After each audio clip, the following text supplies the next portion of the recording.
Hello friends, அஸ்ஸலாமு அலைக்கும். இன்றைக்கி நம்ம சேனலில் கத்திரிக்காய் மோர் குழம்பு செய்ய போகிறோம். அதுக்கு கத்திரிக்காவை இது மாதிரி ரவுண்டாக ஸ்லைஸாக வெட்டி வச்சுருக்கேன். இப்போது இது கூட 1/4 டீஸ்பூன் மஞ்சள்தூள், 1/2 டீஸ்பூன் மிளகாத்தூள், கொஞ்சமாக உப்புத்தூள் போட்டு கொஞ்சமாக தண்ணி தெளித்து நல்லா மிக்ஸ் பண்ணி வச்சுக்கோங்க.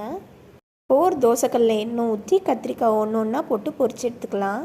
இது மாதிரி 2 பக்கமும் திருப்பி போட்டு பொரித்து எடுத்துக்கோங்க. கத்திரிக்காய் நல்லா பொரிஞ்சதுக்கப்புறமா இது தனியாக ஒரு பிளேட்டில் எடுத்து வச்சிடலாம்.